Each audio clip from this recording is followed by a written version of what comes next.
Welcome to the Awakening Podcast. You can find other episodes on awakeningpodcast.org. I'm joined by my good friend Arnold for another episode of Sane in an Insane World. You'll find him on braingym.fitness. You'll find everything about me on roycollin.com. So we'll tell you, first of all, what we're going to discuss in this week's episode. The news, elections in Romania. That's where my Dutch friend is based. He's living in Romania, droning in Cork, Ireland. So I'm from Cork, Ireland, even though I'm living in Łódź in Poland. US Agriculture in Chaos and Biolab Incident. AI companion risk, World Humanoid Robot Games, Open AI for countries, and the B2 robot dog. Good News Caravan, watermelon seeds, a different ice bucket challenge, falling poverty rates, and indigenous victories. Health, Weight Watchers. Myself and Arnold were big members of that, aren't we? The European Public Health Week, nutrients in food, and the dangers of Pringles. Other topics, economic growth survey, and the Polish presidential candidate burns the EU flag. And as always, we've got all our lovely pictures to keep you entertained. So I suppose start off with this social media one, Arnold. Yes, we had this week a interview with Benjamin. I'm not going to try his last name, but he's from Namibia. He's a PhD student and he's studying social media, mental health, learning with young people, students at this university in Namibia where he's working. It's very worrying. What he thought was an African problem is that the students don't learn, they don't critical thinking, they're not growing, they read something, they cannot replicate it. For him, it was good to know that this is a global problem and not an African problem. Well, at the same time,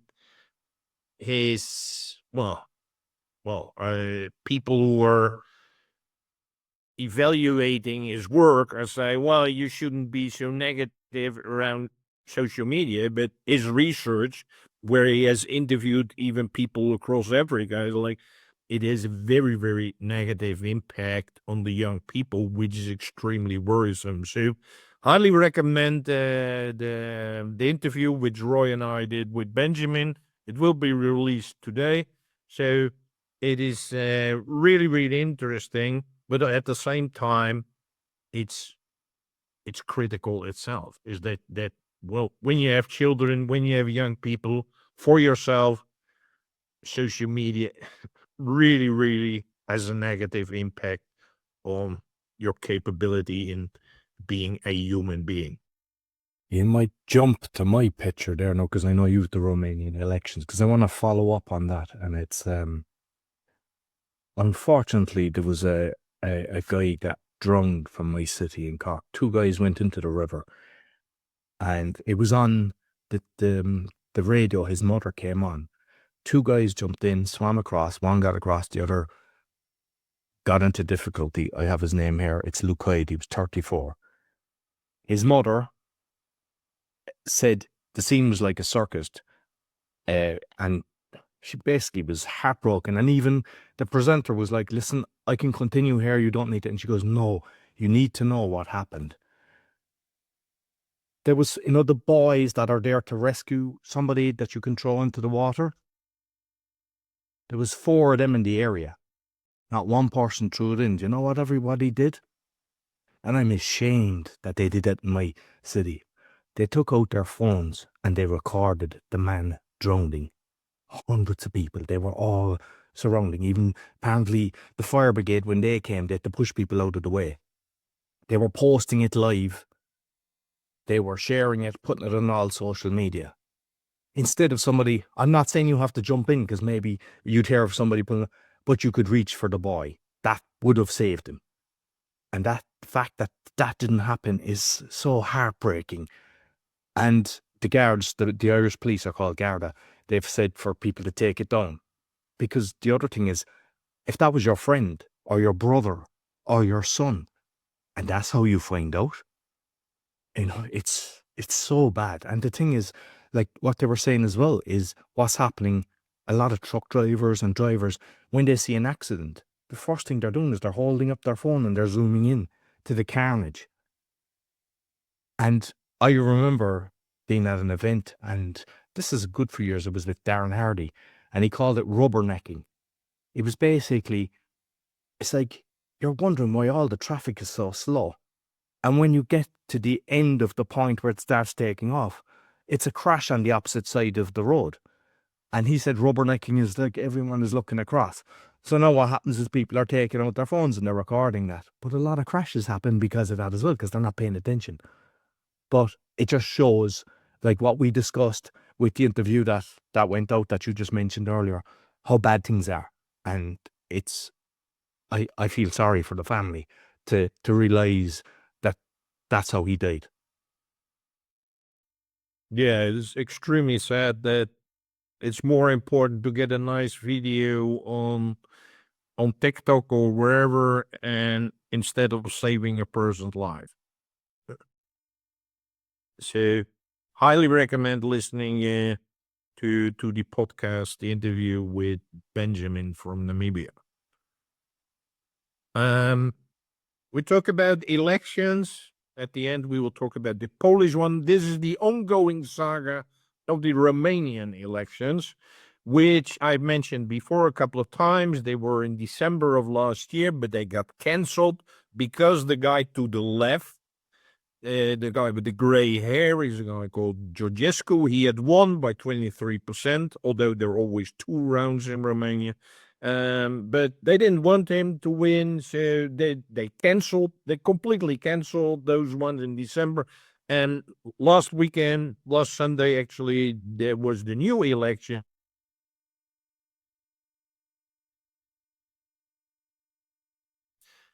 And he's cooperating with Georgescu. That's why they are together going to the voting place.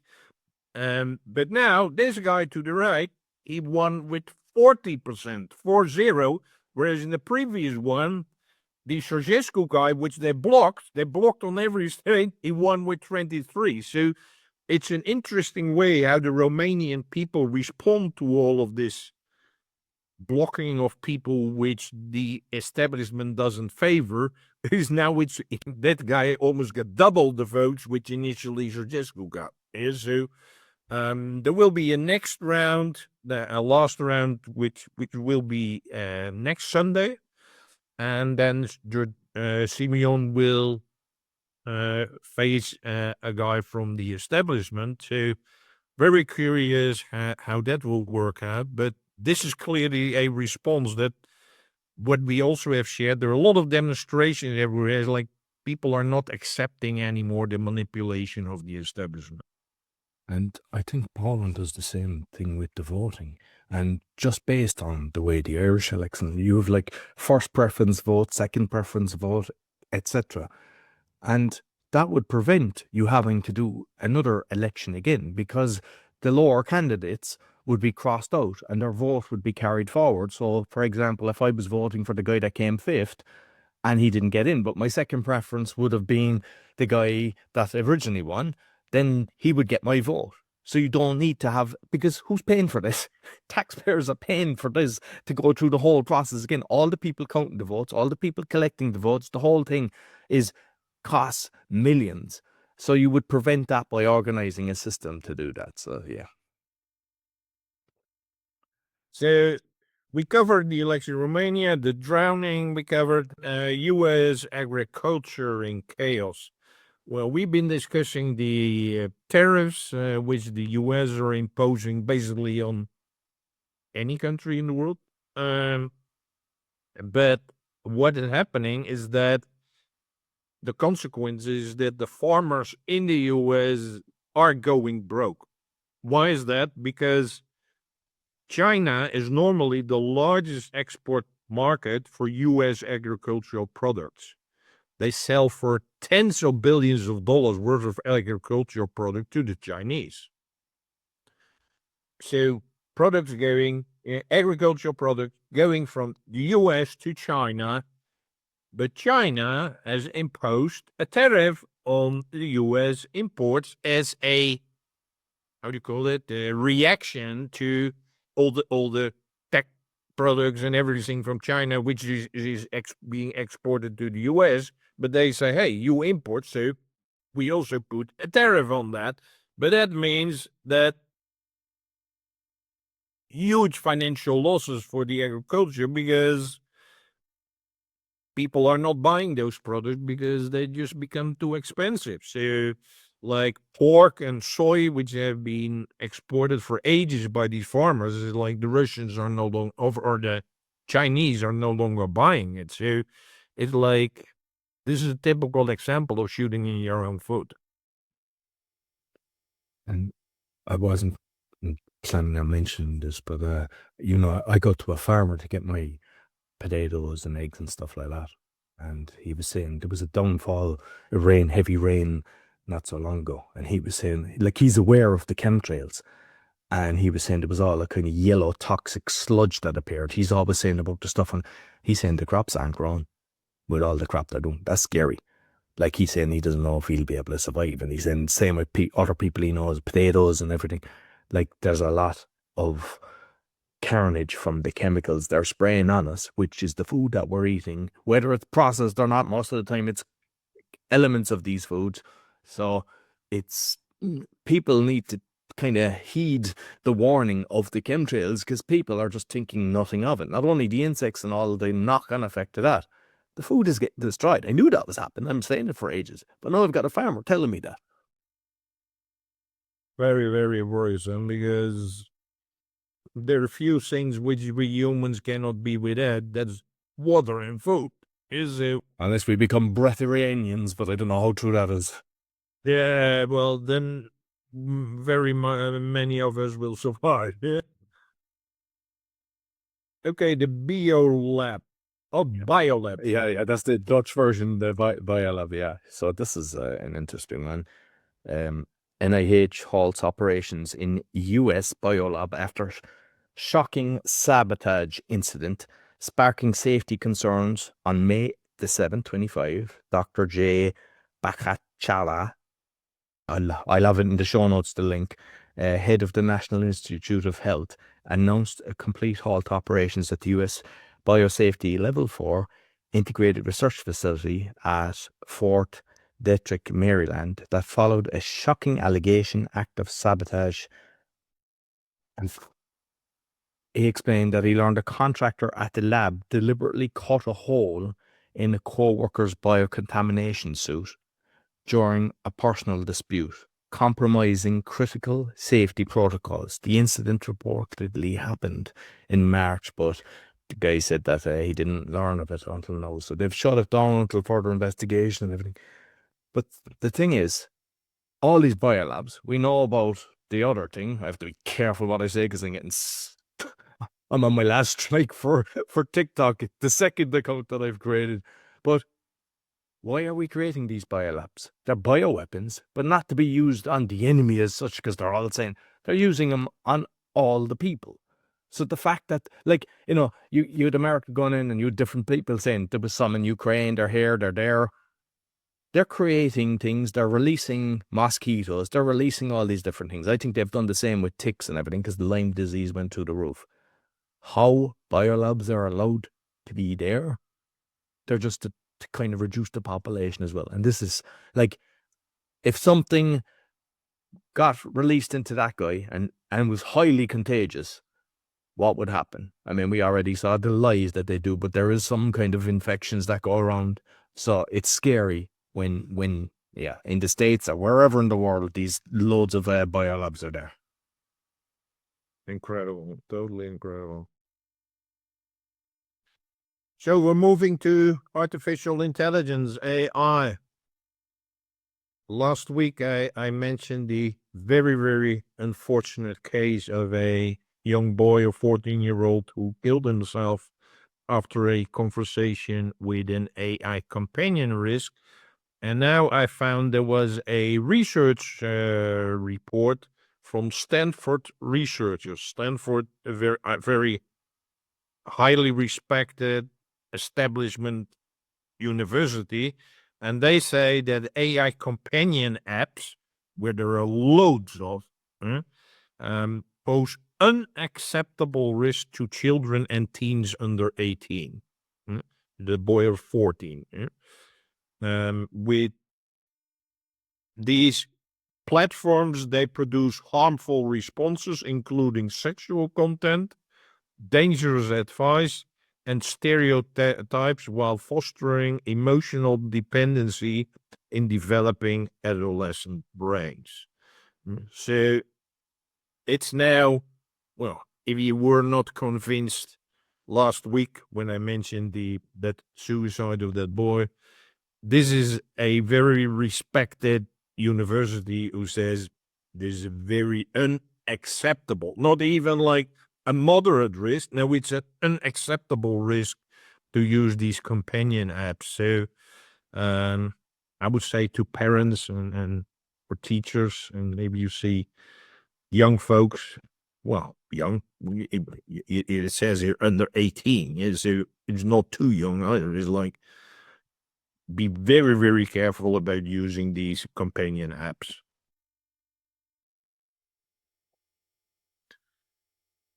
The World Humanoid Robot Games are coming, set for August 25 at Beijing, iconic dual Olympic venues. The games will take place from August the 15th to the 17th, and the games will feature 19 events across 3 main categories: athletic competitions, performance showcases, and scenario-based challenges, aiming to present the diversity, creativity, and practicality of robotic applications. And I mean, you see the boxing there, and I mean, like, I'll give the link because there's a lot of information here, but my concern with this is this bringing all these people together, get everyone competitive, and then go, ooh, these guys have technology that we can use. And it's all, as we've mentioned a few episodes ago about the military and everything. And that's what scares me, because they're all developing it, improving. And if you've got loads of different people coming into so-called Olympics to kind of compete in sport, like, do you want to go and watch a boxing match with robots? Is that something that you go, ooh, I must wait up and watch that? Or whatever sport that you're into.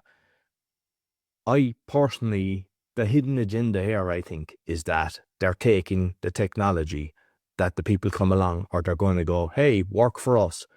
And it's going to be used, instead of cleaning your house and doing the different things like that, it's going to be used into the old Terminator job against us. Yeah, and I could add even is like, yeah, the picture we are showing here is robots fighting. These can become robot soldiers. Yeah, they're fighting. Yeah. So that is already happening. That brings me to the next thing. And I mentioned, well, it's already weeks ago, but I hope your loyal listeners to us will know that there's a project which is being announced by Trump and friends.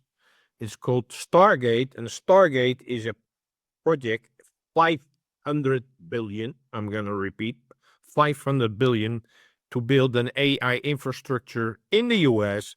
But now OpenAI launched OpenAI for countries, meaning a new global initiative to help nations build out their AI infrastructure and customize AI tool for local needs. Yeah.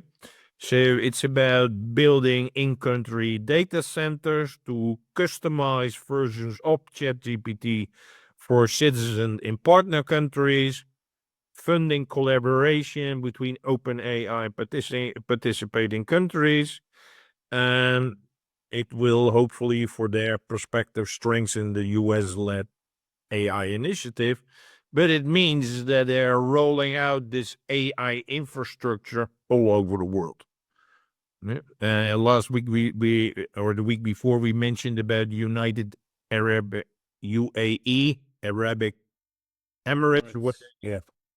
where they were saying is like designing laws, that AI was designing laws. Now they put the whole infrastructure, this open AI for countries all over the world. This means that, well, I think it is already very advanced, but AI will rule the world. AI will rule our lives. AI will rule any country. Yeah, as if you become a part of this infrastructure. Yeah, so this was announced this week. So, Bringing us, yeah, I was going to see. I mean, if we just look at the picture, Unitree, they just upgraded its G1 humanoid robot with a new AI system called AMO, giving it full body control to clean, move, and adapt like a real human. Their B2 robot, which you see their dog, is now redesigned for firefighting, equipped with a powerful water cannon and advanced sensors for rescuing missions. This is one of the things that you are happy for it, because the amount of firemen that get injured or lose their lives, if you can have a robot going in, and apparently they can shoot in massive distances and heights and everything. So as much as we fear it, when it's used to good use, it can save lives. So that's something that we have to share that as well. And I think that's a brilliant thing. That's the amount of things it can do, go upstairs and everything. It's incredible. yeah, that is something what we have been saying all along, is like you can use AI for good, but you can also use it for bad purposes. Yeah, and this is an example for a good purpose, which is rescuing people, saving people's lives, or people getting hurt, whatever. So this is an excellent example of that. Brings us to the good news caravan. Watermelon seeds.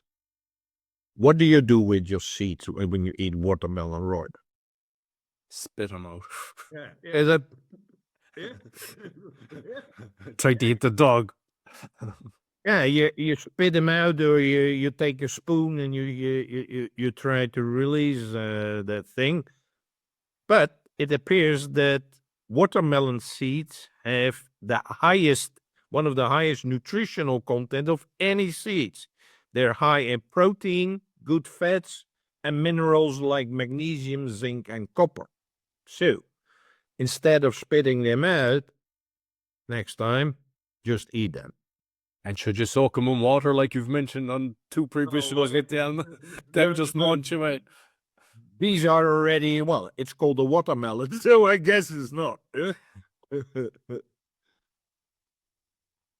Brings us to. Yeah, so this is an interesting one. So a lot of people might have remembered a few years ago the Ice Bucket Challenge, and that was one where it was for ALS. And yeah, even my family, we were all doing it. It was like to give donations. But this Scotchman, after living many years in Nepal, decided to transform the spirit of the Ice Bucket Challenge into something truly impactful, building water pipelines for remote villages, and thanks to his effort, over 112 families now have direct access to drinking water. Ian Bent was in the village of Bimira, Bimira, since 2014, discussing the lack of water and what could possibly be done about it when someone tagged him, because that's the way the bucket challenge is done. You know, I could do the bucket challenge and then I tag Arnold and 2 other people, and that's how it grew. So somebody had tagged him, and he posted a rant on social media saying pouring good clean water over his head was an absolute waste and made no sense. He said that if anybody wants to do something charitable, to hand over $20 or whatever they could afford to construct the construction of a well to provide water to a village full of amazing people. And just 2020 data from the World Health Organization showed that 3.3 million Nepalese lack access to running water, forcing many to walk long distance to bring water home. Ian said he would personally deliver 20 litres of water to a village using a traditional basket strapped to his head. So hence the picture there for those listening, called it Doku, D-O-K-U. The response was overwhelming. Hundreds of people reached out, sending donations totaling more than several $1,000, and the foundation was founded. So the thing is, and he's keep doing it. It just shows that how you can make change in the world. And like, I look at all these charities, because I mentioned the corruption in charities before. And when somebody can do that, I don't know, I saw the donations was like 60,000 or whatever. But you see charities making millions and millions and billions of dollars, and 90% or more goes to admin charges. And when you can prevent people, like they were basically saying about kids and everything having to do hours to travel just to get water, now they can be at home and doing education and everything. So there's a knock-on effect, and the parents can be with the kids and everything. So when you're getting involved in a charity, something like this, that actually makes a massive impact to the people, instead of giving it to, I won't mention ones because we get another strike, but there's so many of them that are corrupt, and they're just taking your money, some as high as 99% of admin.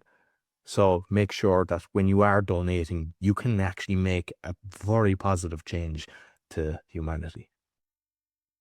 Beautiful initiative, really, really nice. Bringing us to some other good news.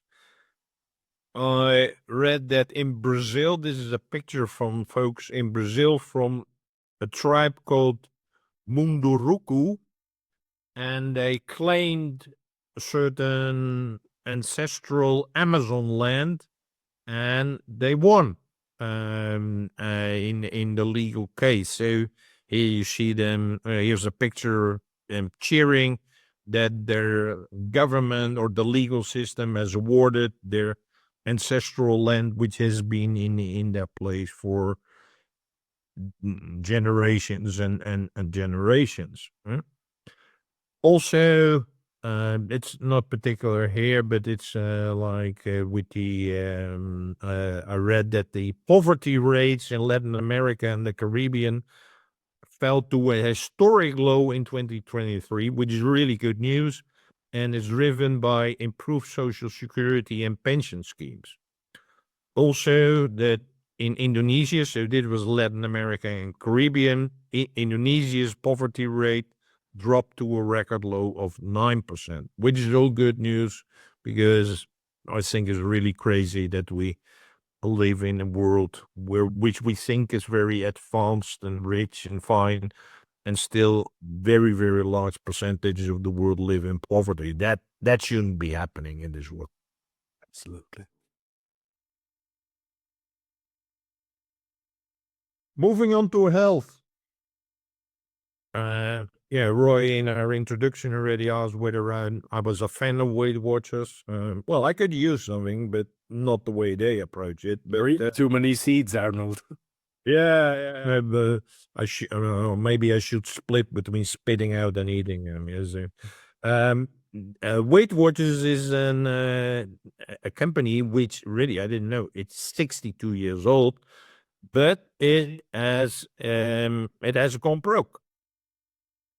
And why am I mentioning it here?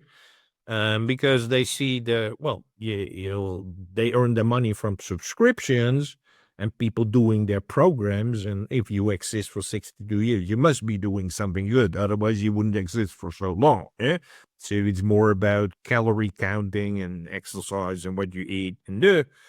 But now it went broke and losing subscribers. Why is that? Because there are a lot of these quick fix products like Ozempic, which is basically a pill which makes you lose weight. Yeah, and that is in line with what I call the instant gratification disease, which is all over the world. Is like we only want to do things which are very, very fast, produce results very fast, and then we'll do it. So people don't like is like, well, eating good, counting my calories, doing exercise. It's too much work for me. Just give me a pill and I will lose work. Yeah. So that has an impact on Weight Watchers now going broke. But there's another thing why I wanted to mention this. There's a lot of research around products like Ozempic. Ozempic is not the only product to make you lose weight in a very, very fast way. But what people tend to forget is that the side effects are horrible, horrible side effects. Yeah?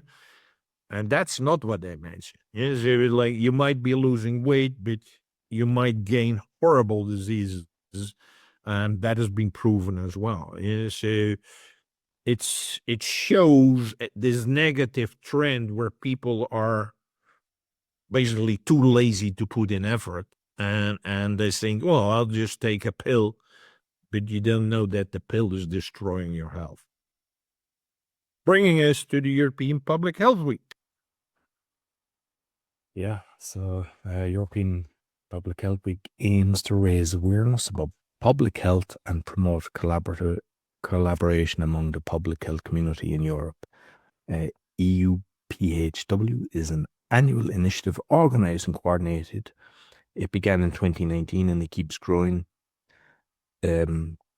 It's taking place between the 12th and the 16th of May, and their daily themes are mental health, health workforce at the center, which is something that you talk about a lot, global health, food systems, health security, climate and sustainability, healthy aging versus morbidities in the digital world, health equity and social determinants of health, and next generation public health of today and tomorrow.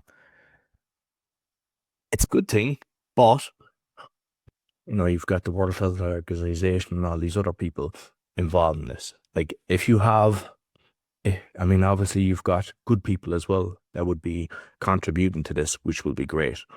But we have to remember what they pushed on 5 years ago with the World Health, all the things that they can do against us.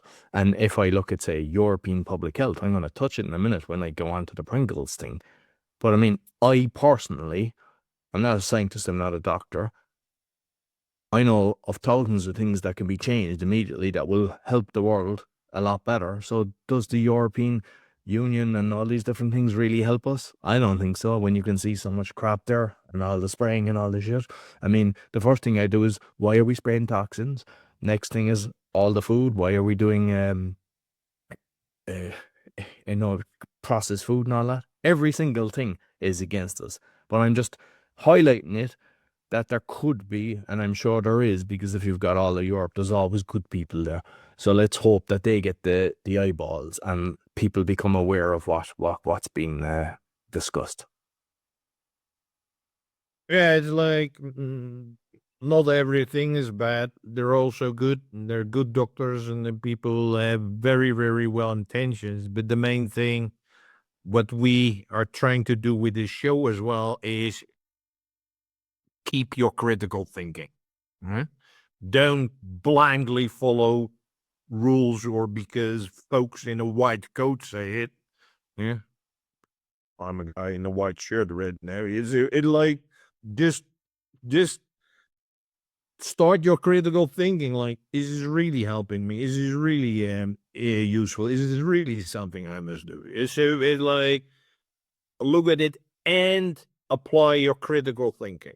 That is really what we are constantly trying to do with this show, which is the reason why we call it Sane in an Insane World. And sane means be critical, yeah, apply your own common sense, and then look at these initiatives.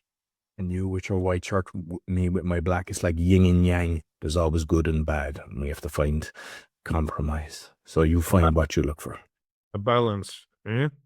Bringing us to the nutrients in the food. Roy already mentioned that with his the farmer he met this weekend, and the stuff which is the rubbish which is impacting his harvest.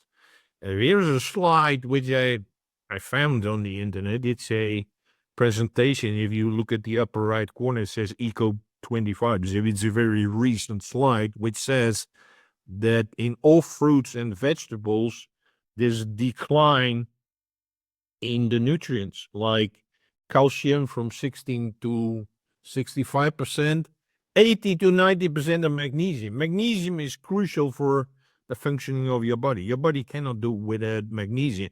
But if there's 80 to 90% decline, that means there's hardly anything left, or you got to eat a crazy amount of it. Potassium 6 to 20, iron 15 to 88%, copper 20 to 81, zinc 27 to 59, and vitamin A 18 to 20. So why am I showing these things? Because a lot of people are thinking is like, well, I eat my fruit, I eat my vegetables, I'm healthy.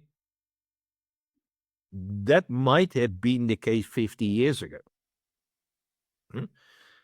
But you even mentioned it with the spinach before. You needed 25 bowls as opposed to one. Yeah, but so it's exactly the same. It's like you say, hey, I'm eating vegetable and fruit. Yeah, but it's not your fault that the nutrients are almost completely gone. And why are they gone? Because of the spraying, because of geoengineering, because of pesticides, because of the monoculture, meaning that they put the same crop on the land over and over and over again until, well, all the nutrients, all the minerals, everything is completely gone. Yeah. So it's like, although you think you're healthy, you're not getting nutrients. So that means you need to eat supplements, because nobody's gonna eat a kilo of tomatoes at every meal. So it like you need to supplement these things because your body needs it. Yeah. And that is, I must think, one of the main reasons, on top of everything else what we are discussing, is like why so many people are sick, why so many people are having both mental and physical health problems, because through the food, through the water, and through your activity on the social media, your body cannot handle that. Yeah? So you have to add some of these critical supplements, and neither Roy nor myself, we have our own supplement companies. We're just saying for your health. It's not that we earn money and make you frightened or whatever. No, folks, this is crucial. It's like these are the building blocks of your body. Yeah? And if you're not getting enough, it's not your fault. Again, it's not your fault, but you really need it. So you really need to take action. And the one that's not mentioned there is the vitamin D that we get from the sun, and that's blocked out now. So you're not even getting that. Yeah, absolutely. The Pringles. Yeah, I mean, I always knew they were kind of toxic, but I saw a video just during the week, and I was like, or 2 weeks ago, looking how they were made, and it was like, you can see, for those watching, that gunk, because a lot of people think they're chips. They think it's a potato that's chopped in a certain way with the spices and stuff on it, and that's the way it's created. But that, unfortunately, that's not. One of the most significant concerns about Pringle ingredients is the presence of acrylamide, a chemical formed during high temperature cooking of starchy foods. While the FDA has not set specific regulations for the acrylamide levels, they consider it a potential health concern due to its carcinogenic effects observed in animal studies. Through typical consumption patterns, though typical consumption patterns may not pose immediate risk, the long-term effects remain under research. And just while I'm on that thing, about the animals, there was a book that I read ages ago. It was written, I think it was in the 50s or earlier, Dr. Wrench, The Wheel of Health, and it was finding what's the healthiest. Like, so they were looking at the rats, and it was the people in the Himalayas. So they started giving rats, I think it was a test of 2,000 rats, the same food, and there was no reproductive problems, no cancers, no skin issues, nothing, and sinus problems. And then they started giving them poor man's food, and they got all the infections and the whole lot. They gave them the food of the UK, and they became cannibalistic. So a rat of like 2 years is equivalent to a human of 50. And when they're showing something is happening to a rat getting cancer, they're making it look like, oh, it causes problem in the animals, but you're grand. It's like, why do they do animal testing? Not that I agree with that, but basically, when they're showing that there's issues, it's going to happen to you, which it does. Different things it can do. Like there's a monosodium glutamate, that's a flavor enhancer in it. It can disrupt brain signaling pathways, potentially leading to overconsumption and metabolic disorders. Some individuals report sensitivity symptoms, including headache, sweating, and numbness. And there's just so many different things that it does. Like you're basically putting together a goo with all toxic chemicals and making it look like it's a crisp. And unfortunately, people are addicted to it. Like if a big tube, they open it, they just eat them away. And some people have that every day. It's toxic poison, like most of the processed food. And then we're talking about Weight Watchers. Why are people massive? Because they're eating crap like that every day. And it's on you as well. I know they shouldn't be allowed. Like, if that's why I'm kind of, the whole thing comes around with this European kind of health thing. If they really gave a shit about us, Arnold, that would never be allowed on the market. Like, you shouldn't have, because people don't have the willpower to not do that. Because they're going, oh, it tastes lovely. I don't care. You know what I did with my son, actually? Because I have equal custody. So at one stage, he was liking hot dogs. And I was like, they're not good. And I made him sit down and watch a video of the hot dogs being made. Doesn't eat them no more. Same with chicken nuggets and stuff like that. I mean, I don't go to these fast food places, McDonald's and things like that. When you show a child, because unfortunately, if you're bringing them, a lot of times it's kind of to reward the child, and then they get their toy. It's a bribe. McDonald's and all these crappy places give a toy to the child. So you're bringing them, keep them happy, putting poison in their body, thinking they're happy moments. And you have then conditioned your child to be addicted to processed food without even knowing it. So parents, take responsibility. I know they should never be allowed sold. If the government's cared about us, if this European cared about us, not one of these places would be allowed. But you need to take responsibility and stop thinking, I'm helping my child. If you want to help your child, go and get a football and start playing or play a sport. Don't be taking them to these crappy places and start cooking. My child gets involved with me cooking. He loves when I'm there on him saying, hey, you peel the potato. Someplace he'd make a breakfast for me. Get him involved. I've never, ever had an issue where my child wouldn't eat the food that I'm doing. Whereas I see so many videos of the parents, the child freaking out because they just want toxic crap. You take control and don't give him this gunk. Rant over. Well, did I understand you correctly that in the Pringles there are no potatoes? Well, I'm not sure. Do they actually have some potatoes? But it's that gunk that's there.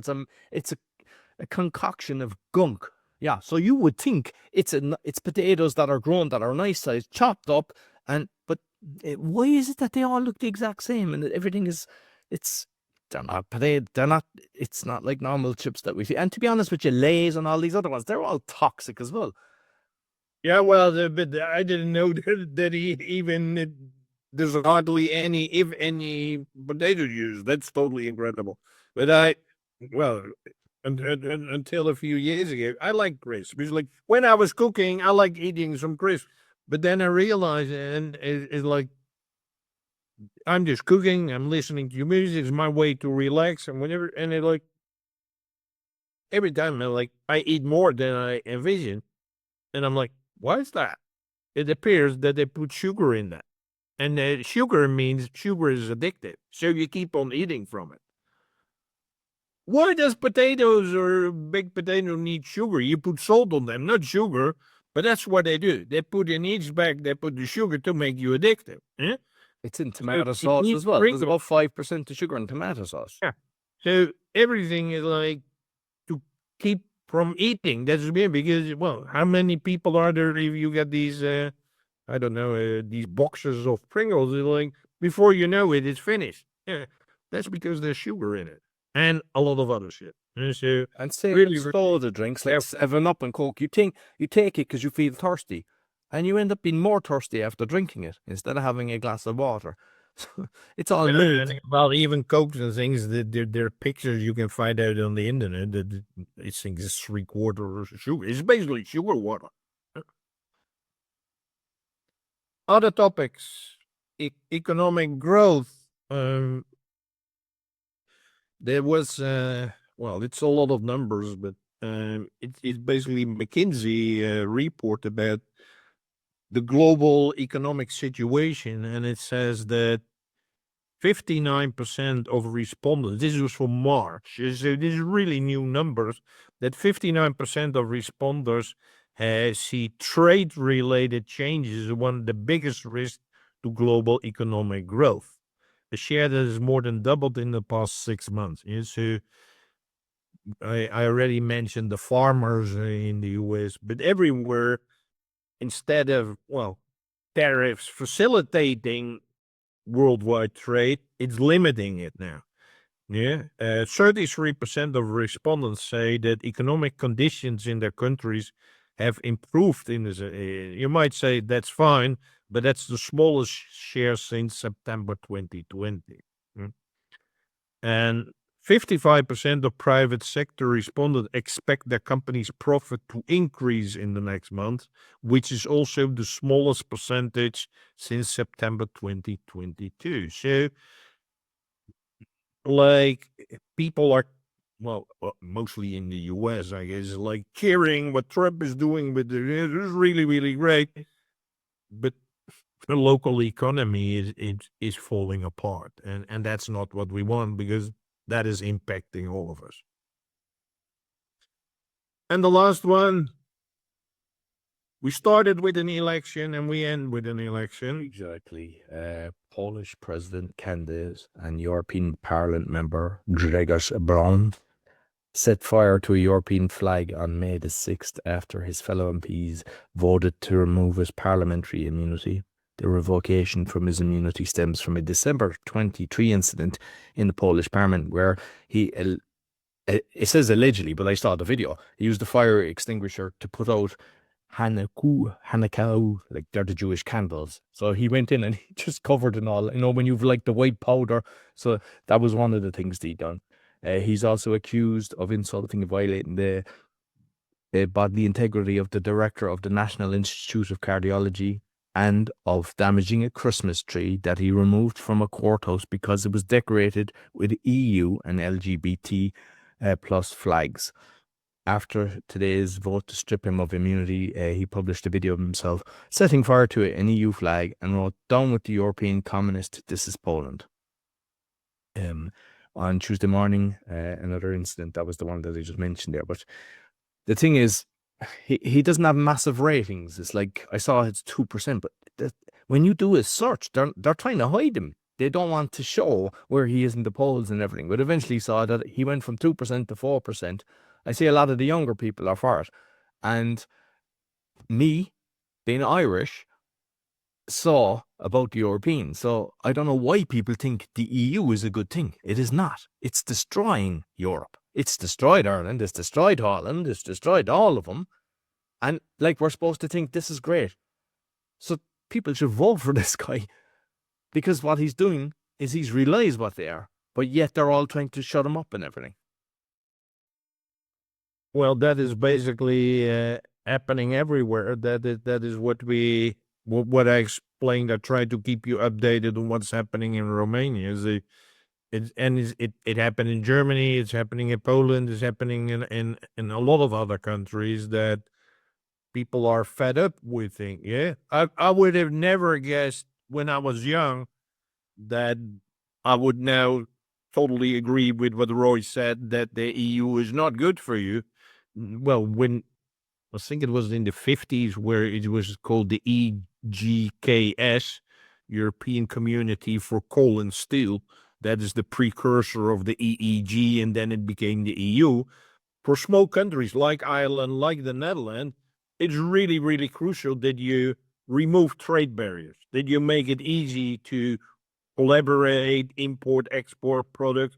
Really, really crucial. So it was really beneficial, but somehow, I don't know, over the last 10, 15, 20 years, that totally reversed, where it became kind of a dictatorship, and their focus on following their own agenda rather than making Europe a pleasant and nice and good region for everybody to live in. Yeah, so it's a huge change, because I still believe that, especially as small countries, you need to collaborate, and you need to make things easy.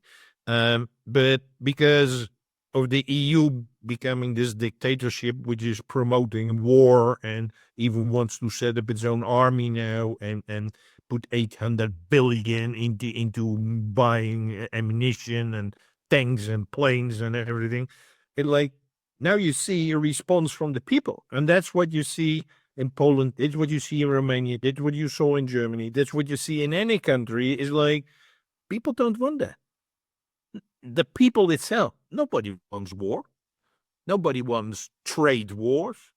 The world already says it. Trade war. We don't want any war. So that is why people who promote getting out of the EU or promoting more sovereignty, in itself, it doesn't make sense, because you really want to really support each other. But the way it's being managed right now is extremely detrimental. So you get a counter reaction of the people. That's what you see everywhere. And I think it's a common sense reaction. But it's unfortunate, but it shouldn't be like that.